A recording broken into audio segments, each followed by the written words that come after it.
And okay, this meeting is being recorded, so we'll have this meeting again to put on our website in case anybody misses it, like to see it again or tell anybody about it. And you just might, because it is that provocative and informative. So it will be on synagogue.org. It will be in our YouTube channel, looking for that if you're looking for that. So please use chat if you have any questions or comments. There will be time at the end if anyone would like to speak to Jerry directly, and we'll open it up to questions at that point. And everyone is welcome to learn more. So keep the questions handy. And since we're at about 7:32, I want to welcome everyone and welcome Jerry Zaks. And Jerry, please introduce yourself and share a little bit about how this has all come to be. Well, thank you very much, Bob. I appreciate that very much. And thank you and thank everybody for attending. I really treasure the opportunity to work on keeping the memory of the Shoah alive, in this case, by sharing the story of my parents. Before I go much more into detail, let me share my screen and we can get formally started.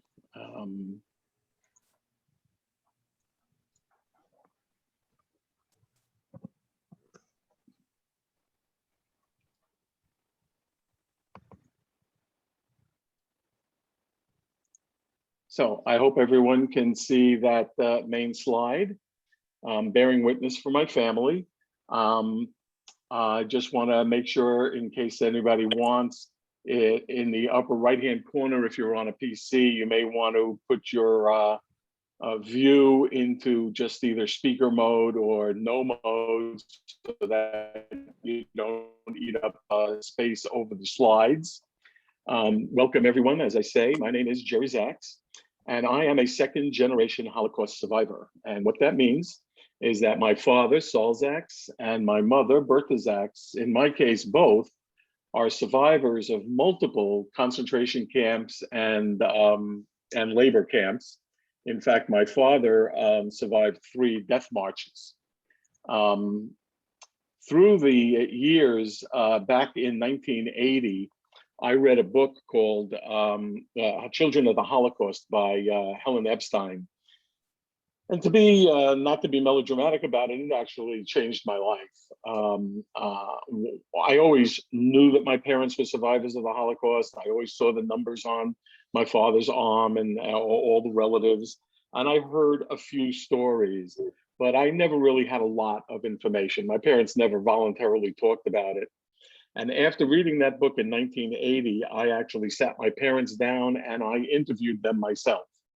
So I have 2 hours of audio clip where I would ask questions and I would get answers from my parents going through how they grew up in Poland, how they went through the selection process and were brought into concentration camps and labor camps, what their life was like before the war and how they survived the concentration camps, how they were liberated and how they ultimately rebuilt their lives in America.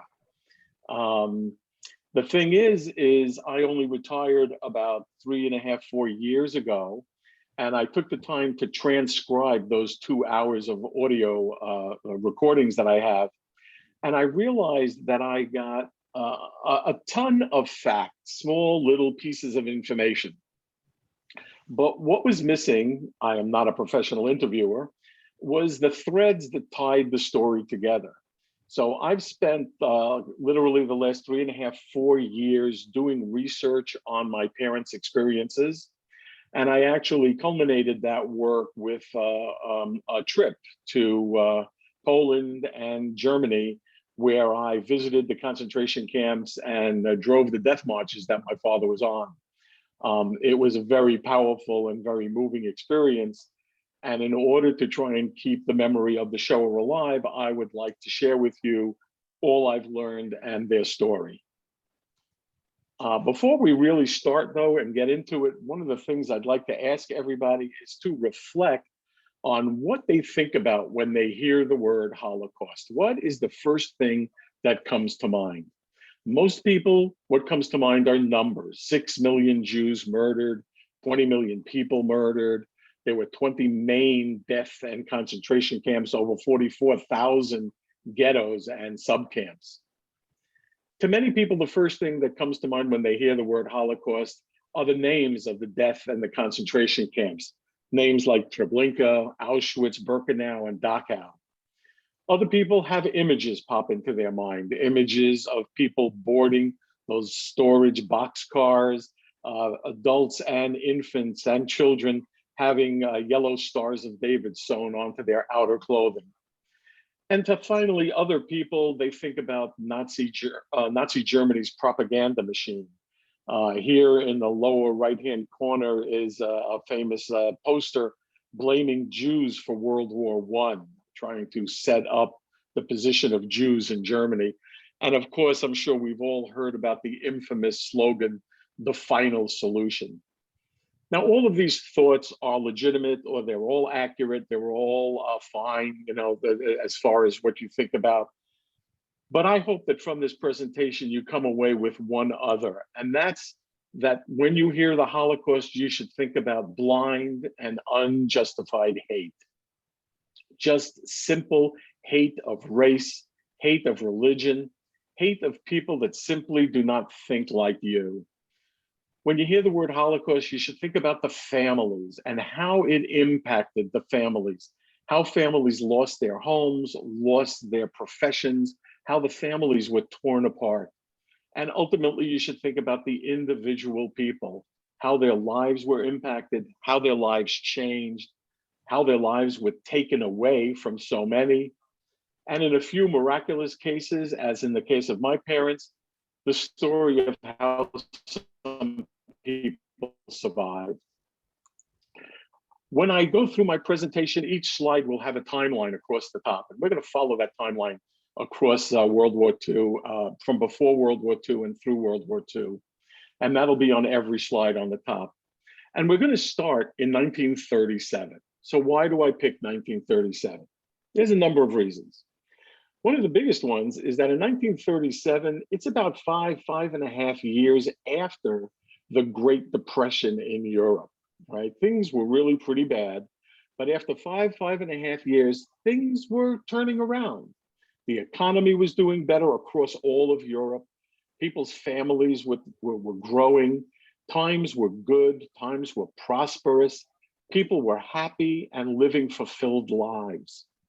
Another main reason I personally started in 1937 is it happens to be one of the earliest dates I have pictures of my parents. Here on the left, you can see my mother circled in yellow. She's 17 years old in this picture. She's studying bookkeeping in high school, and she's out at a swimming party with her high school friends. Again, times were good. She was looking forward to a long and wonderful life. Her father, her parents were middle-class, successful people. Her father, shown here in the middle, my maternal grandfather, he was the manager of the railway station in Lwow, Poland, and just was about to start and opened up, and he successfully opened up a grocery store business not far from their home. Times were good. He had a job, a successful job. He had a successful grocery store. My mother was graduating high school with a degree. Life was good. Here on the right is the Zaks family, my father's family. My father's circled in yellow. In 1937, he's 18 years old. He's working with his father, my grandfather.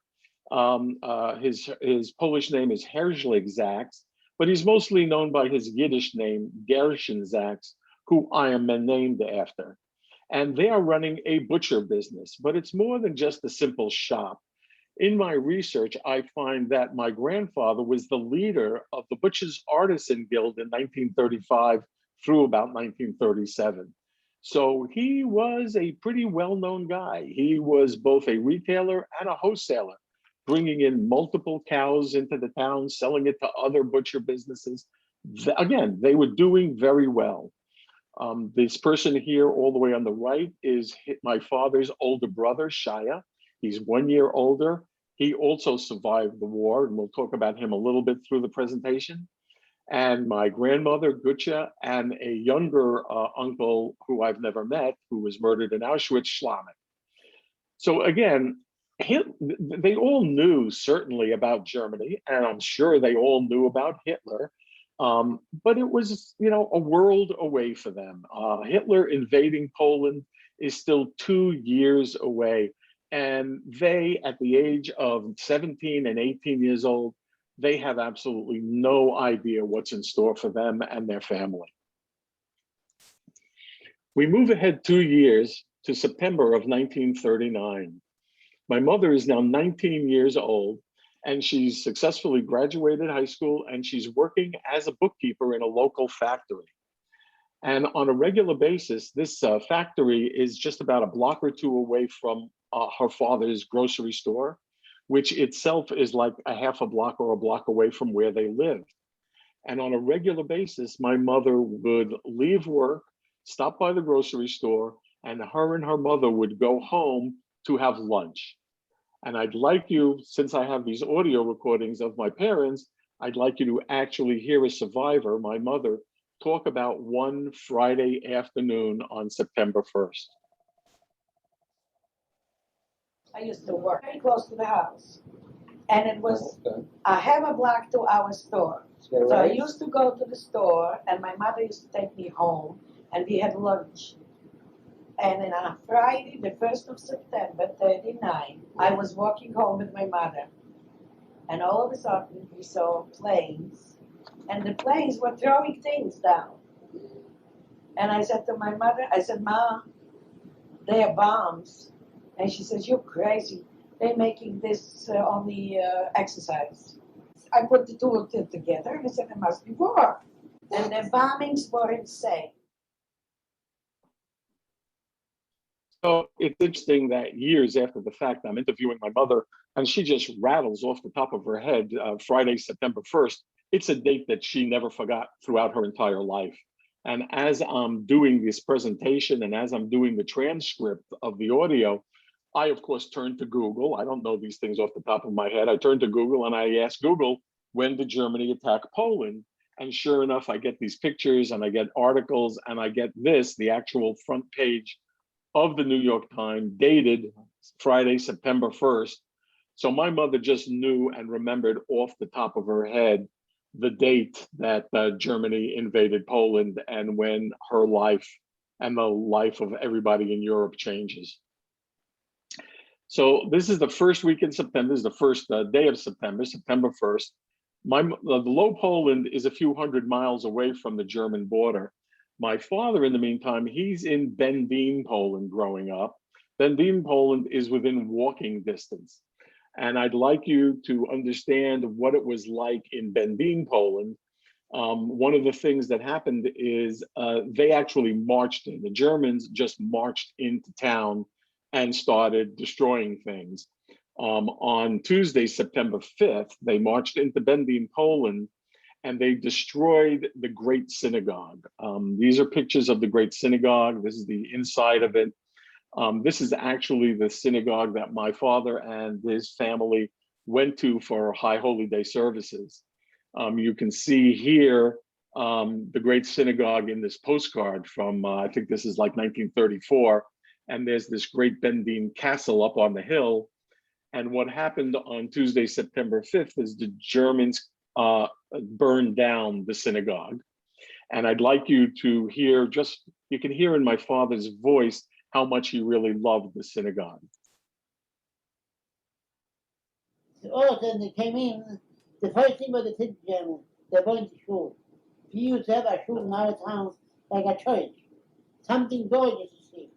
We don't see a school like this. So he clearly really loved this synagogue. And what he doesn't go into details, and what I find out from my research, is just as they were about to burn down the synagogue, many of the members of the congregation ran into the synagogue to try to salvage and save the Torahs. And they were locked in. About 50 to 60 people were locked in the synagogue as they burned it down. Anybody trying to escape through the doors or climb out the windows was shot. And the Germans also burned down about 50 homes surrounding the synagogue which were exclusively inhabited by Jews. So again, this first week in September of 39, the lives of everybody changes. For the next 2 years, from 39 to 1942, things get progressively worse and worse and worse for Jews throughout Poland. Jews no longer can work in the government, and my mother's father loses his job as the station manager, the train station manager, now is relying only on the grocery store.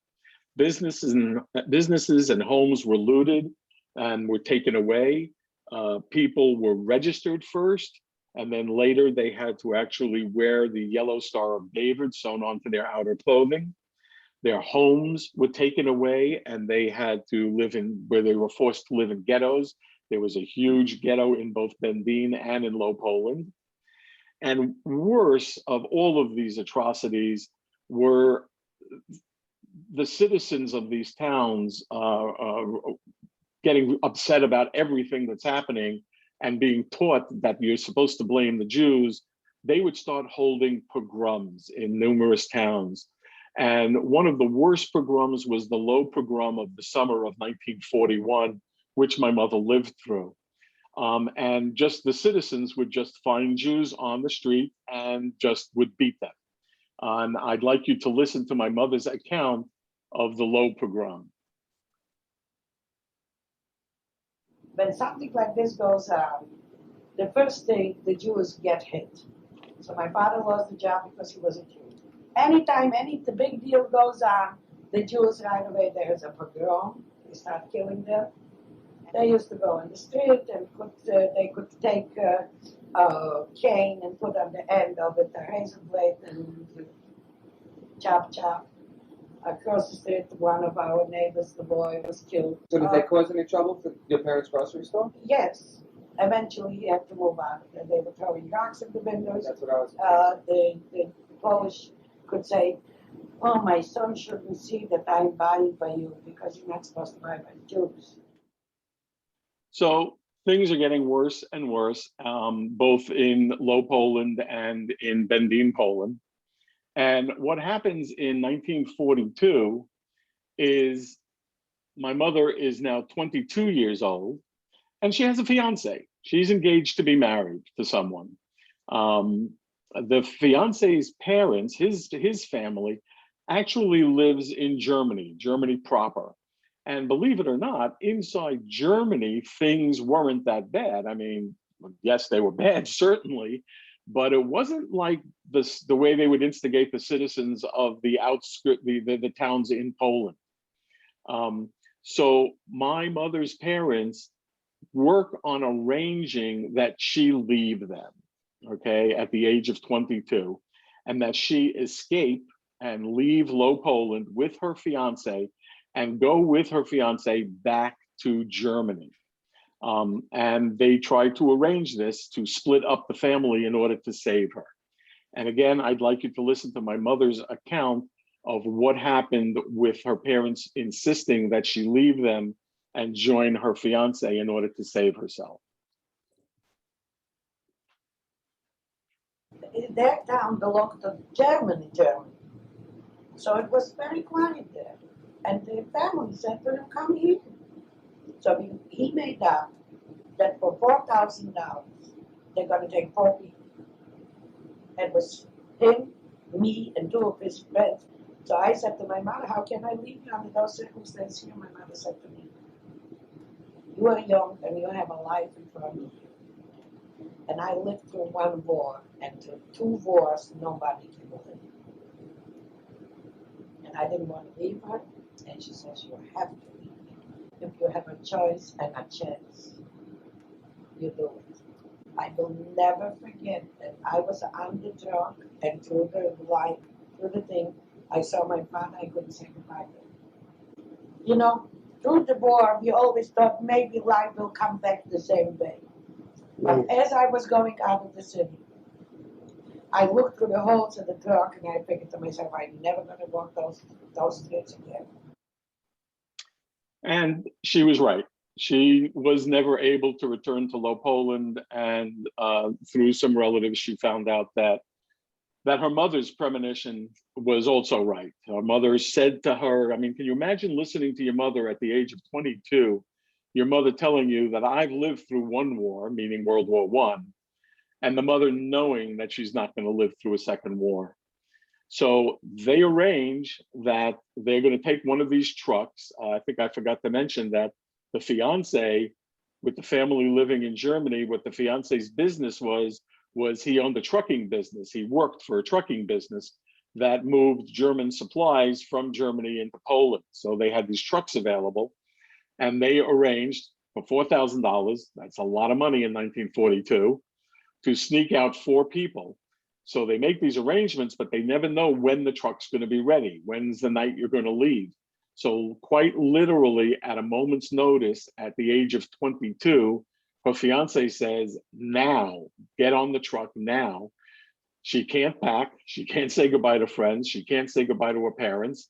She gets on the truck, and as the truck's leaving, she's looking through cracks in the back of the truck, and she actually sees her father on the street, and she cannot get out of the truck to say goodbye to him because there are German guards around. So she sees her father for the last time as she's driving away in that truck. The other thing is how they always thought things would come back. A lot of people always wonder, why did the Jews fight more? It was always this atmosphere of, if I just be compliant and if I just listen and if I keep my head down, things will come back the way they were. And that, of course, we all know didn't happen. So she leaves with her fiance, and they're on their way to Germany. And the fiance has a brother in Krakow, which is a little bit to the west from Low Poland, on the way to Germany. So they decide to stay at the fiance's brother for a little while, just to take a break, theoretically for just a few days. And they're in Krakow when there is a selection process, and my mother and her fiance get separated. And we'll return to that part of the story in a little while. In the meantime, I am trying to keep to the timeline, and let's go back to what's going on in 1942 in Bergen, Poland with my father. Bergen, a little side note, Bergen, Poland was a very large textile manufacturing facility. There were big factories, and there were dozens and dozens of small tailor shops run out of people's homes. They made a lot of clothing in Bergen. It was what it was known for at the time. And in 1942, the Germans hired this gentleman, Alfred Rosner. He is a German. He is not a Jew. Most importantly, he is not a Nazi. And they hire him to go to Bergen, Poland, and organize all of these tailor shops and all of these factories and manage the manufacture of German uniforms. All the tailor shops and factories was turned over and switched over to manufacturing German uniforms. And they hired this man, Alfred Rosner, to do that work. If you worked in any one of these Rosner factories, any one of these tailor shops, you were issued a Rosner work card shown here in the lower right-hand corner. And when you had a Rosner work card, maybe you all have heard of the phrase, get out of jail free. That's essentially what this was. You would never walk around town without having your card with you, your Rosner work card with you, because at any moment, a German could stop you, question you, and deport you. But if you pulled out this Rosner work card, you would be showing that you are essential to the German war effort and you are not to be deported. So having a Rosner work card saved many, many people. What happened throughout 1942 through 1944 is there were numerous selection processes in Bergen, Poland. And a selection process is where they gather all of the Jews and they send them into a local stadium. In Bergen, there was this Hackcoach Stadium.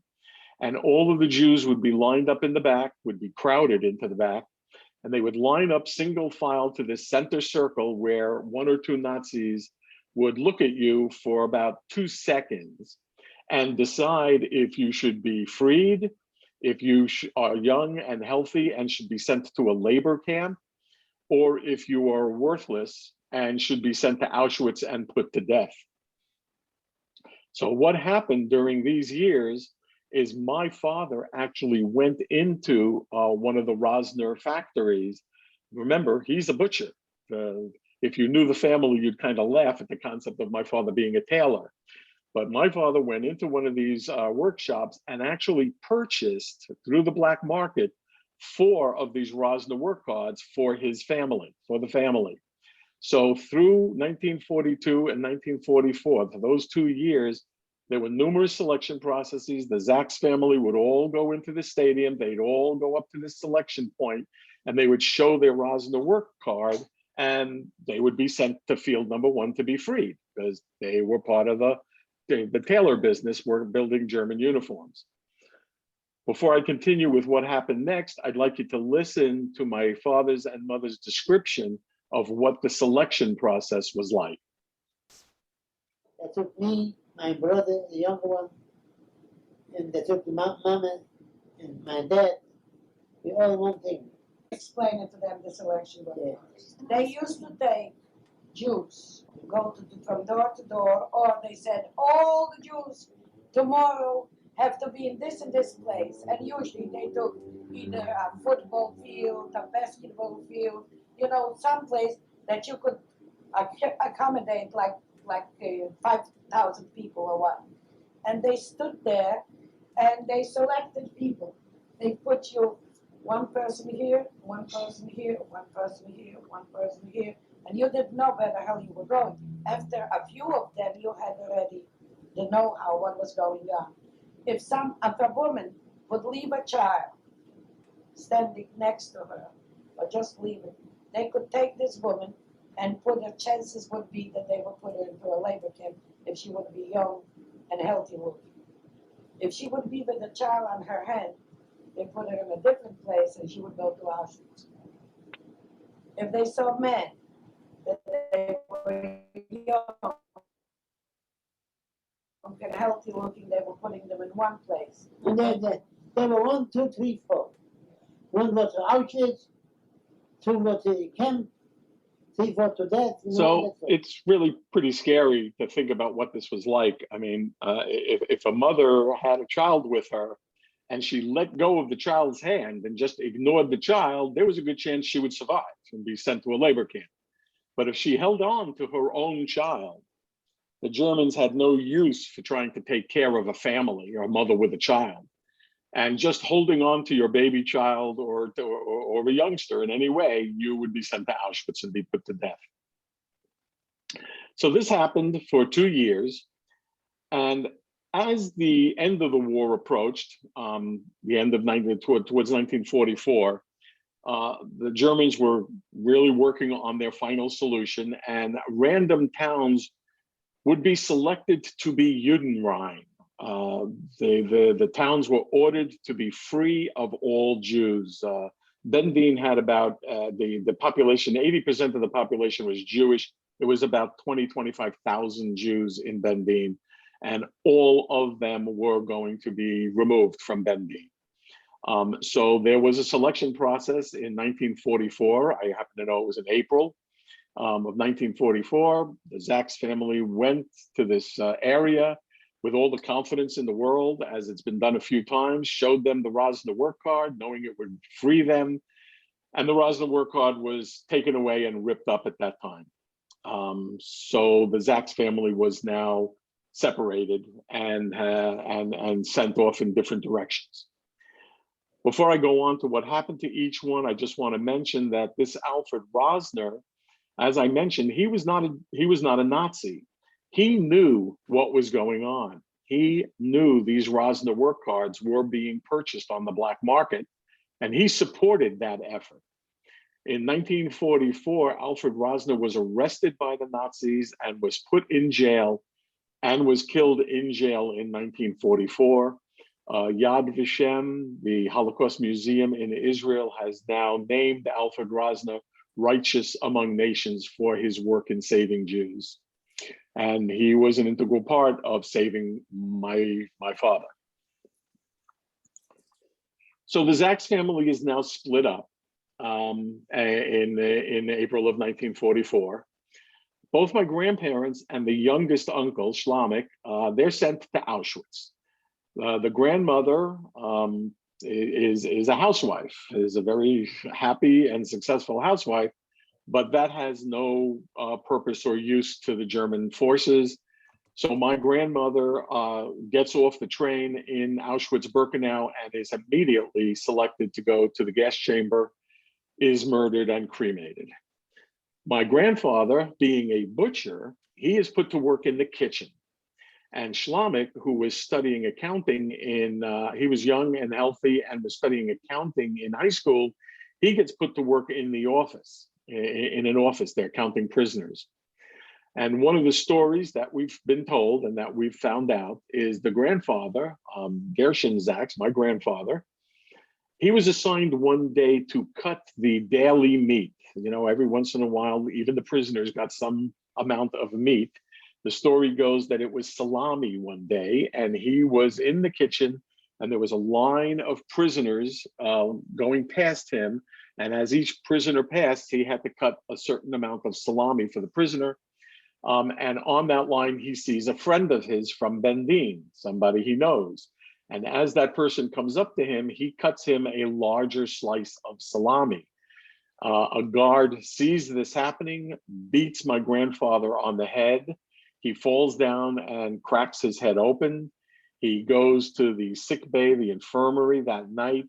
And the next morning, there's a selection. And, you know, again, the Germans don't have any use for actually working on healing a older Jewish prisoner.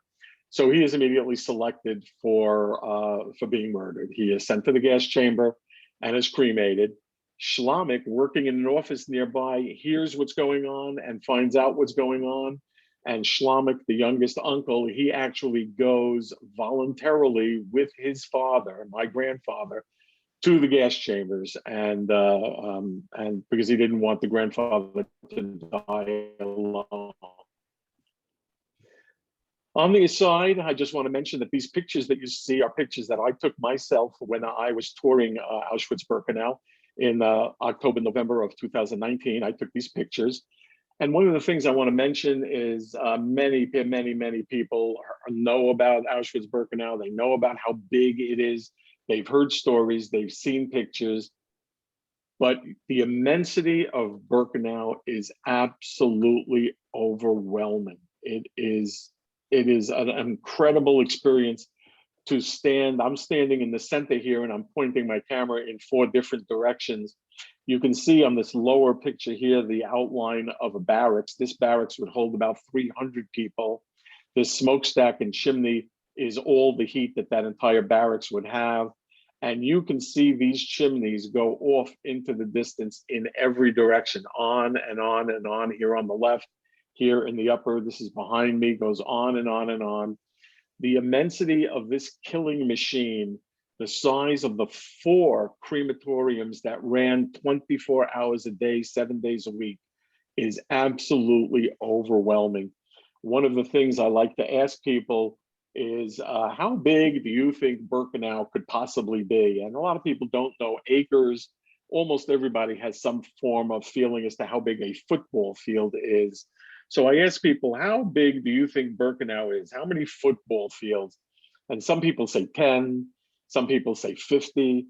The largest number I ever got was 75 football fields.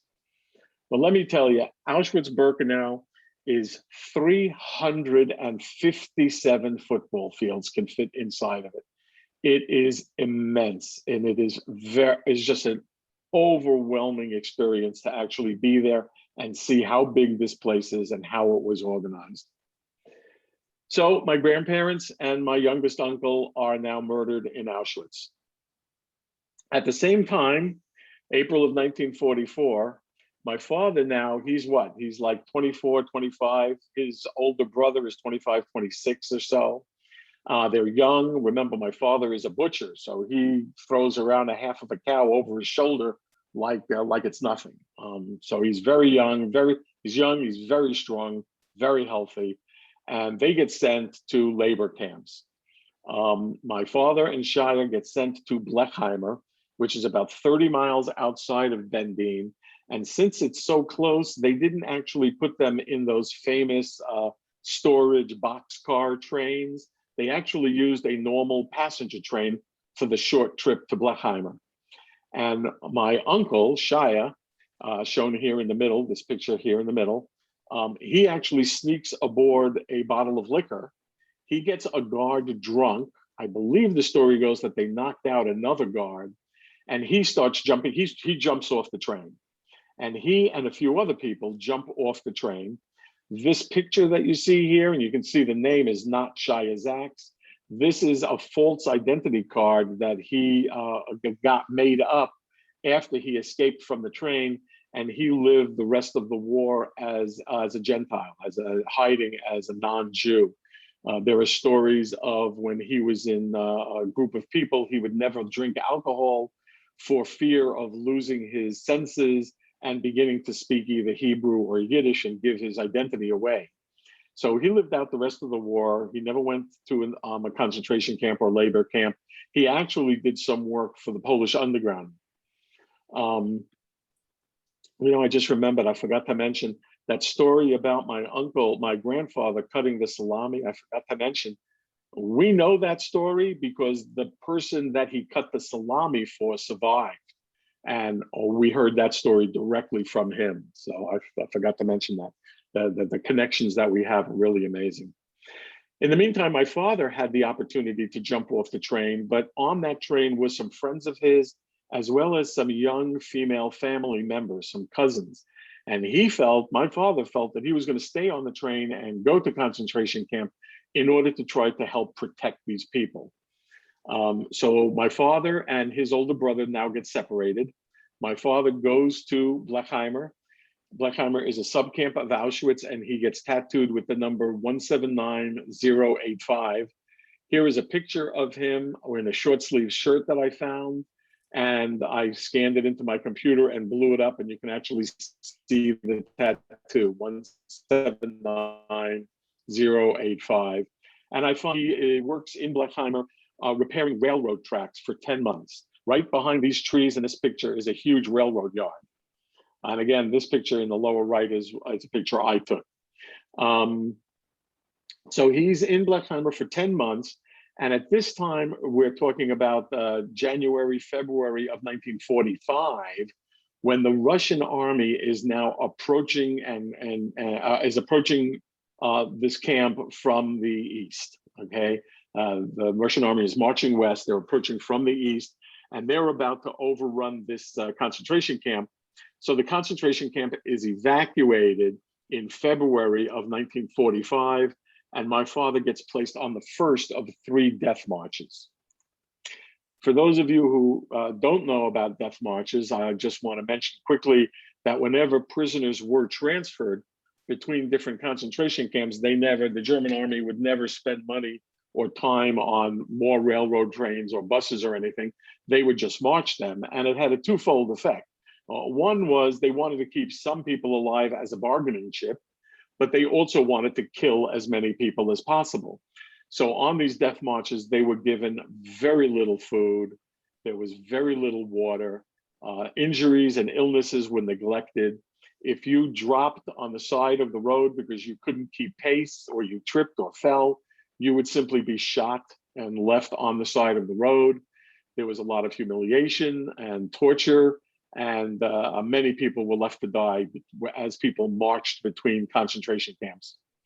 So my father is on this death march, and he marches from Blechheimer, shown here in the red on the right, and he's marched to another concentration camp, Gross Rosen, further to the west, also still in Poland. Blechheimer is evacuated at the end of January, and the march is 127 miles. That takes 12 days. On that march, in the middle of January, which the average temperature at this part of Poland is about 30, 32 degrees, they're all dressed like this in the lower right-hand corner.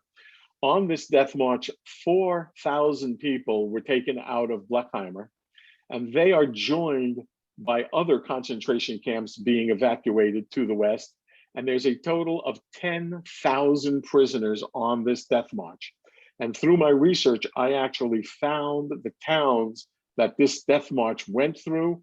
And in my visit in October, November of 2019, I actually rented a car. I visited and toured Blechheimer, and I drove this death march. And one of the things that just really got to me was all of these towns are cute little European towns. Take Ukalazi here, this town right here. This is Ukalazi town center. What was it like when my father marched through this town center? Did it look this pretty? Did it look this nice? Were people having these type of normal lives at this time?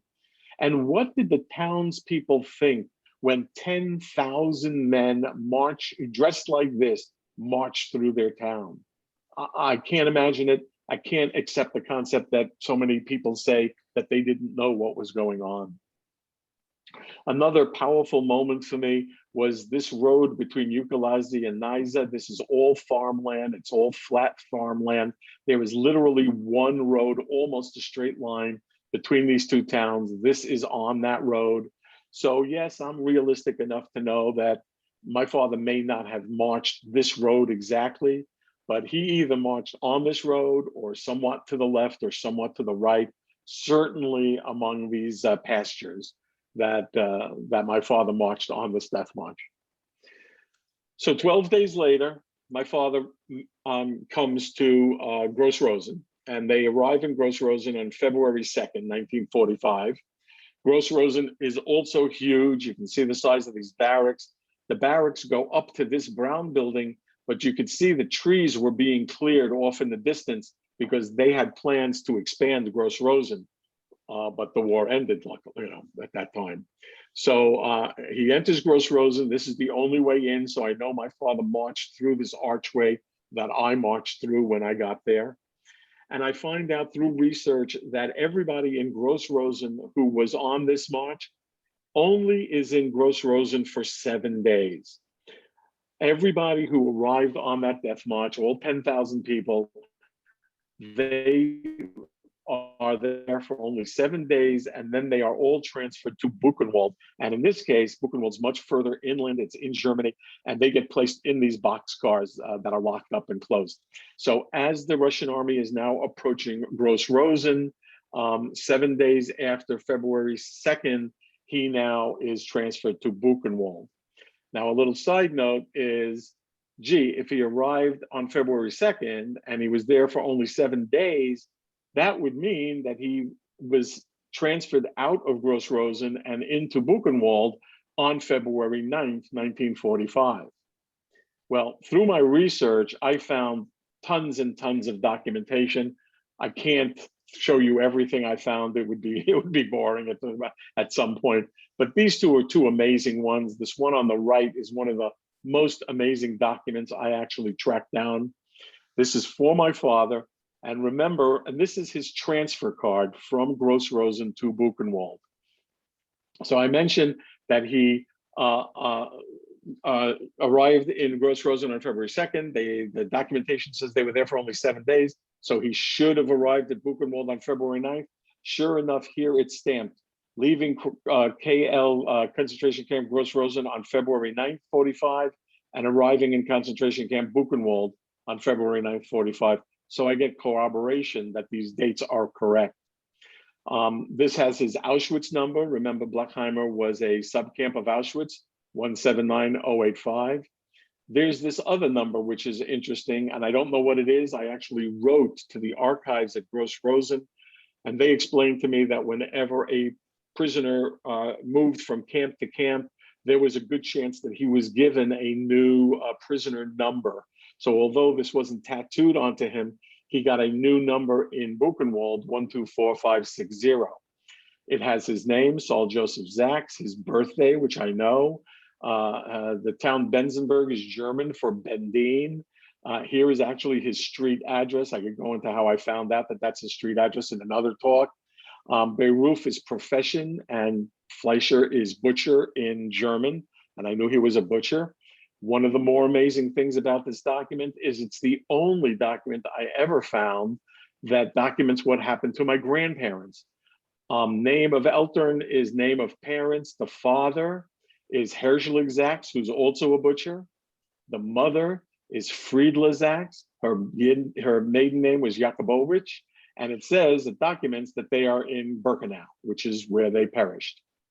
And another amazing thing about this document is my father actually signed it. Totally independently is this document. Now, this document is dated February 21st. This German title, when it's translated, actually says it's an addendum to a change report of February 10th, the day after all these people arrived, listing 2016 new additions from Gross Rosen. And sure enough, on page 2, I can see my father's name, Saul Joseph Zaks. His number in Buchenwald, this is people coming into Buchenwald from Gross Rosen. His new number in Buchenwald is 1245, and you go down the list, 60, which again matches the number on this document. So he's now in Buchenwald, and he's there for about 7.5 weeks when Buchenwald is now being approached by the Allied forces from the north. So Buchenwald is now going to be evacuated, and everybody who can walk in Buchenwald is put on another death march, and my father goes on his second death march from Buchenwald south to Dachau. Buchenwald is evacuated on April 1st, 1945. If you thought what it must have been like for 10,000 prisoners to be on a death march, everybody in Buchenwald that was put on this death march totaled 28,000 prisoners on this march. 28,000 prisoners, a third of them, 9,000 people, were murdered en route on the death march and just left on the side of the road. This death march was 220 miles, and Buchenwald was actually liberated only 9 days later by Allied forces. So if he was there for just a little over a week more, he would have been liberated. So after days of travel with very little water and food, the prisoners now arrive exhausted and near death at Dachau. And again, you have to think, what would it have been like? You're 25 years old, you're marching 220 miles with 28,000 people. What must it have been like? So he arrives in Dachau in April of 1945. These again are pictures I took of Dachau. This was, you can well imagine that I had quite a few emotional moments through this trip that I took in November of 2019. This one on the left here, this picture on the left that I took, I must admit, I actually really broke down here. When you're in Dachau, you can see these electrified fences. They're all intact, all around Dachau. They're completely surrounded by these fences. The only way in or out of Dachau, both then and now, is through this gate, through this building. So I'm standing on this little cobblestone path, and I know without question, and you can see the size of the opening, you can see the size of the people. So that opening has to be what, maybe 12, 15 feet wide. This walkway has to be maybe 25 feet wide. So I know that I'm standing within feet of where my father marched on this death march into Dachau. Dachau is now holding about 4 to 5 times the number of people it was originally designed for. The overcrowding and poor sanitary conditions are terrible. There's a very serious typhus epidemic in Dachau. And again, the Allied forces are approaching from the north. So my father is now on April 26th. He is now placed on the third and his last death march out of Dachau. It's interesting, in my research, I found this picture on the right of just, that was titled Death March of Dachau, photographed April 28th, 1945 by this guy in a town called Percha, Germany. So I had this in my records before I went on my trip. Inside Dachau, there is Dachau has its own very good museum. And inside the museum, I hear my wife almost start screaming for me to come over. And in a glass case, and this map is in a glass case in the museum at Dachau. And she found this, and I never found the route of the death march out of Dachau to Tegernsee that my father was on But this was it. I found it at Dachau. I took a picture of it through the glass. And you can see I had this picture originally in Percha, Germany on April 28th. Dachau was evacuated on April 26th. And you can see that the path actually goes through this town of Percha. So my father is on this death march in this picture. And again, I certainly am realistic enough to know that what's the probability that out of these 15 or 16 people, my father's in this picture, but it's not impossible. And if he's not in this picture, he is on this death march in the pouring rain out of Dachau. The death march out of Dachau is 7,000 prisoners.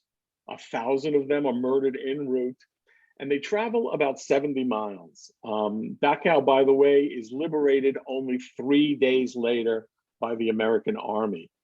So had my father been in Dachau for just 3 days more, he would have been liberated. But he's on this death march, and during the death march, the prisoners are left to, they get put up in barns or just sleep out in the open.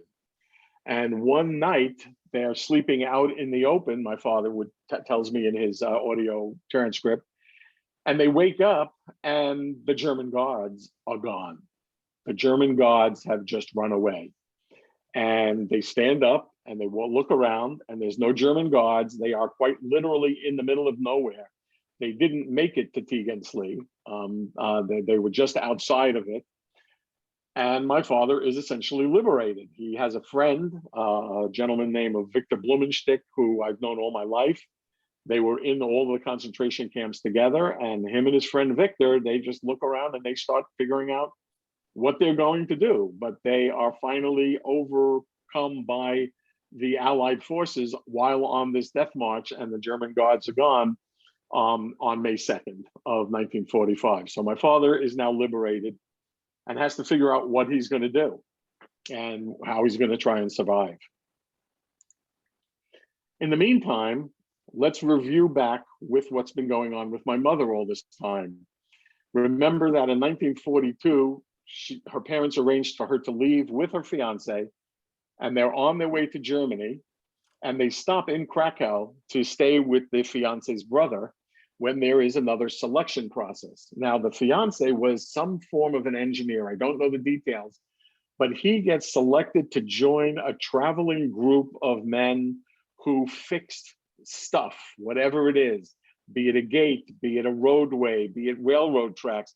They would travel the countryside. About 100 or so men would travel the countryside under German guard, doing repair work throughout the countryside. And my mother is now selected, and she gets sent to concentration camp. And lo and behold, the thing that is interesting is my mother, gets sent also to Blechheimer, the same camp my father was in. I am pretty confident, due to the dates, that they were not there at the same time. But Blechheimer, if you look at a diagram of Blechheimer, there is a separate women's camp area within it. So she's actually in Blechheimer. This is an International Tracing Service document where I have my mother's prisoner number and the fact that she started in Blechheimer and ended in Bergen-Belsen and was liberated in April 15th of 45. But from her transcript, I find out much more, because an International Tracing Service isn't everything. It's important, but it doesn't have all the information. She relates a story that from Blechheimer, she was transferred to Mulhausen-Martha. And Mulhausen-Martha was right outside an old clock and watch factory. And she has a long story about how she worked under Werner von Braun. Maybe some of you have heard the name Werner von Braun. He was a German scientist, building rockets. He is famous for building the V2 rocket, which was launched against England. He also emigrated to the United States, and he was in charge of building the Saturn V rocket that got the United States to the moon. And she worked under him, building the first set of his experimental rockets, the A1 through the A3, which were also shot at England. And she was working as slave labor in this watch and clock factory on the timing mechanisms of this A2 rocket. When the experiments were done and Werner von Braun moved to Peenemünde to work on his V2 rocket, this clock and watch factory was closed. Mulhausen Martha II, this concentration camp, was closed, and she was then transferred to Bergen-Belsen. And these are the barracks in Bergen-Belsen, 3 stories tall. And she worked in the kitchen. And again, I'd like you to hear my mother's explanation of what it was like towards the end while she was in Bergen-Belsen. At that point, our food was impossible. We had bread that was green inside, and we had soup made out of the stuff that you give cows to eat. We were living at that point in a factory building that each room had about 120 women, 3 stacks up, you know, the bunk beds, straw inside and very wooden, and that's it. Some of the Czechoslovakians told the girls that it's going to be very close, that that the Germans will get out.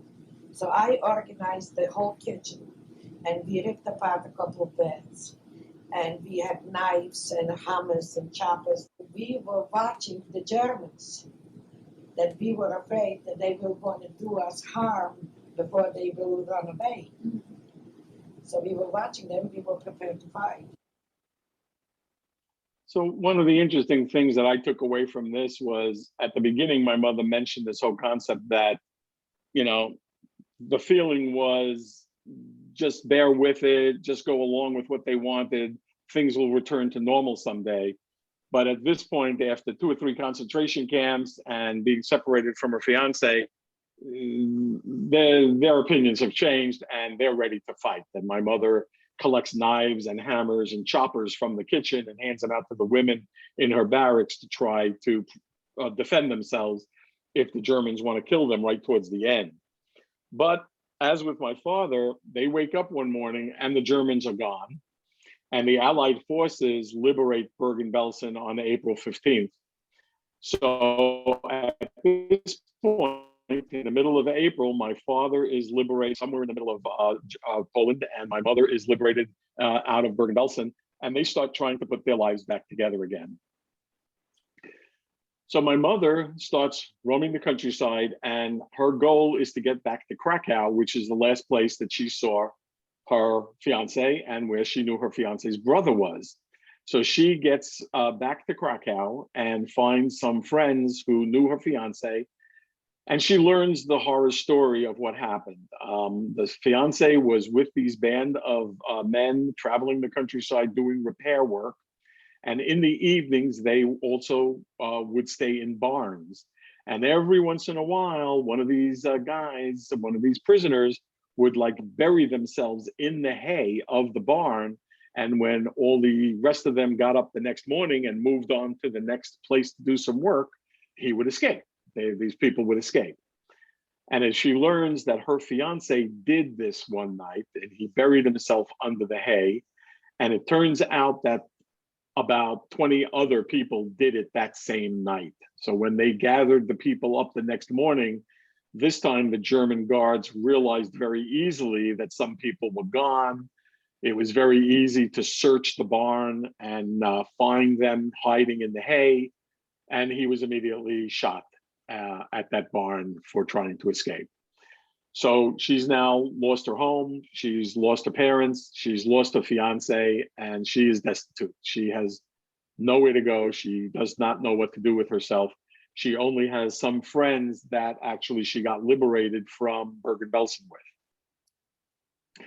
In the meantime, my father is in the countryside with his friend Victor, and they hear that there's a displaced persons camp up in Bergen, the town of Bergen. So they're on their way north to try and get to this displaced persons camp where they feel that they can get some food and they can get some clothing and they can try and start finding their relatives.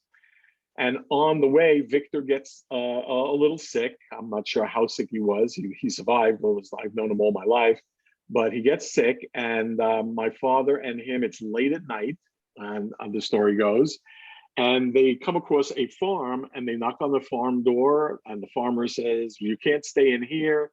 but there's a whole bunch of you refugees in the barn. You're welcome to stay in the barn.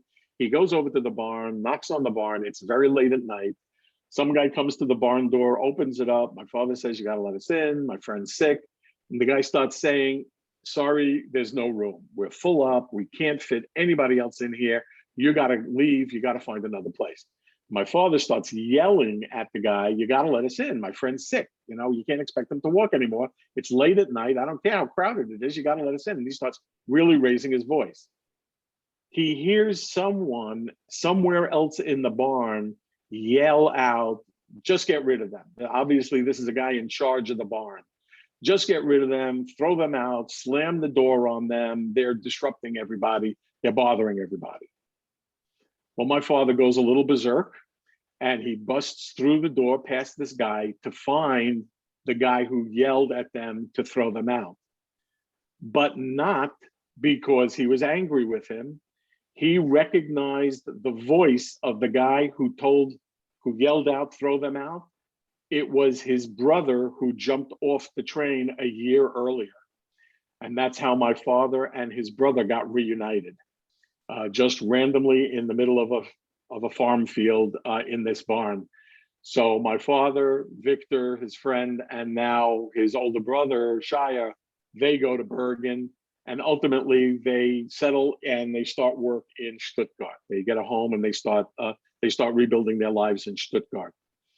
My mother, in the meantime, has these friends. She's in Krakow. The friends are invited to a wedding, and they don't want to leave my mother alone because she's really distraught and she's really down. And they say, come with us. We know that you don't know the people getting married, but just come with us anyhow. You'll have a good time. You'll be with us. So they drag her to a wedding, which happens to be in Stuttgart. And of course, you can guess, my father and my mother meet at this wedding in Stuttgart. They get married in April of 46. My older brother is born in January 47. Gee, that's about 9 months later. Isn't that interesting? And they spend 2 years in Stuttgart applying for war reparations. I have dozens of documents of all of their applications for war reparations. I've got an equal number of documents of every time they were turned down. And they work on emigrating to the United States. Finally, in 1949, they emigrate to the United States. Here is their ship manifest. They were on the General George McCrae. Here's my father, mother, my brother, their birthdays, and they emigrate to the United States. So they're liberated through 46 and 49. They rebuild their lives in Stuttgart, Germany, and now they emigrate to the United States. In the meantime, my uncle Shia, he goes back, Lily goes back, my aunt, who was in Auschwitz, she goes back to Bendine, finds people who heard that Shia is alive in Bergen with my father at that displaced persons camp. They send somebody to get him. Shia and Lily are reunited. They were married actually before the war. They get reunited. They emigrate to the United States and live in Patterson. My father and mother moved to the Bronx and then later to Queens, and the Zaks family grows. This is me at my bar mitzvah and my older brother. This is my cousin Alan and Jerry. You may have heard of Jerry Zaks. He's a 4-time Tony Award-winning director on Broadway. He did Hello, Dolly. He's the director. Between the four of us, we have between my brother and I, we have 4 grandchildren. Between Alan and Jerry, there are 5 grandchildren. These 2 angels here are mine. That's my daughter Cheryl, graduating with her doctorate degree from Berkeley. My daughter Michelle has graduated New York Medical College as a speech pathologist. And between the 9 grandchildren, there are 6 great-grandchildren. There are 11 great-grandchildren. So the Zaks family grows, and the Nazis' final solution is a failure. I want to close with just trying to think about what happens in the future and what we all have to take responsibility to watch for, and what we have to and how we have to prevent this from happening. A famous poem from a pastor who is also a victim of the Nazis. This is only an excerpt of it. I won't read even this whole thing, but it basically reads, First, they came for the Jews, and I did not speak out because I wasn't a Jew. Then they came for the communists. I did not speak out because I was not a communist. And finally, ultimately, then they came for me, and there was no one left to speak out for me. So what happens next is up to you. It's up to me. It's up to all of us. Someday you're going to hear about Holocaust denial. You're going to hear about slurs and hatred against specific groups of people, be they Blacks or Asians or Jews or race or LGBTQ. What will you do? Will you stand aside and just watch it happen like so many people did in the Lwow Pogrom of 1941? Or will you rise to the occasion and be like Alfred Rosner, where to your own, putting your own life at risk, putting your own health and life at risk, but to do what's morally right, to stand up for it? Will you look for and recognize the signs of injustice? And will you be complacent? Because we can never be complacent, because complacency is silence, and we cannot be silent anymore. We must never forget what happened, and we must never forget that this, I'm afraid to say, has happened since the Holocaust, and I'm afraid to say will continue to happen in the future if we do not watch for it.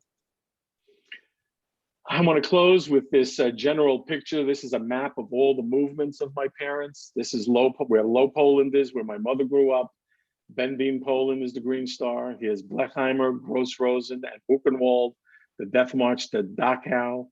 Bergen-Belsen, Martha II in Bergen-Belsen, where my mother was. They settled in Stuttgart and finally took the ship back to the United States out of Bremerhaven. Well, that's it. I want to thank everybody. I hope this was of interest. I hope people walk away with the knowledge that it's more than just a history lesson. It's more than just facts.